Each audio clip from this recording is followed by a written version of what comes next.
So exciting new show. I'm very excited about the show, and I've been kind of giddy about it, so it's probably sounding a little tired, but like I just am so into it. We are enjoying writing it so very much, and I was just saying at the next table, we've been finding it as we go, because everything changes in your brain when you start to see it on the screen or see it on the page, but we're living in a very fun, high energized version of the show that I'm loving. Well, tell us about how Alaric's going to be, kind of with Hope coming on board. She's such a powerful being with an iconic name. Is he going to be intimidated by her? Is he going to feel protected of her? What's that relationship?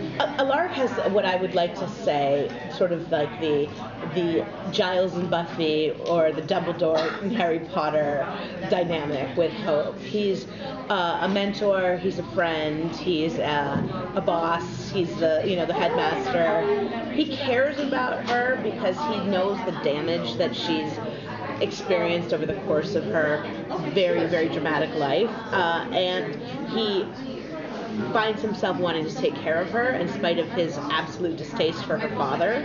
So he's like her school dad, and that's a dynamic I think that he particularly likes. And she's always like, why? Like, why? You could just be my headmaster, all this other stuff, it doesn't come with the job description. It's a cute relationship, and I've been enjoying writing it. Are there any specific themes you're trying to hit this season? What's the sort of things that are like overarching? The big thing that defines this show is this idea that all of us, as we are coming of age and approaching adulthood, are saddled with some kind of heavy baggage, whether it's whether it's mental illness or depression or self-esteem issues or dying to fit in or a lack of self, or anything more extreme than that, things that plague kids and people today anyway. And these kids not only have those issues, but they're heightened with supernatural context. So they're just trying to be the best versions of themselves. They're fighting against a lot that's working against them from the inside out, whether it be a genetic curse or, a mystical problem or just a shitty upbringing. And they're learning how to manage and cope and deal in a world that would never understand them. And they have to suck up a lot because they can't expose who they really are. Specifically loves to get the last word.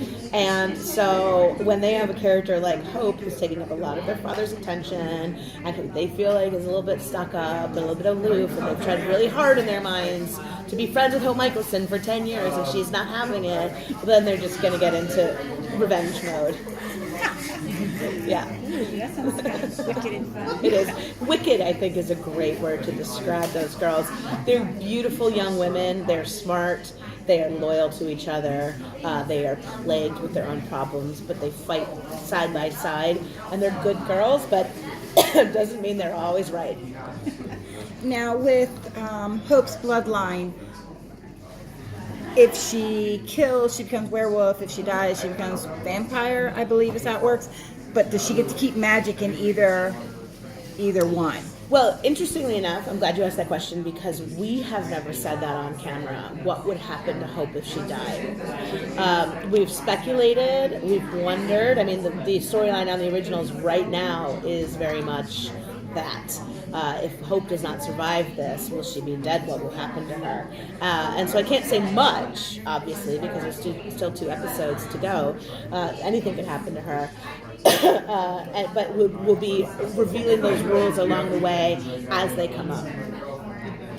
Can you tell us more about that hot werewolf you mentioned in the panel? Oh, yeah. So Raphael is the foster brother of Landon Kirby, who's a character we're going to meet this week on the originals.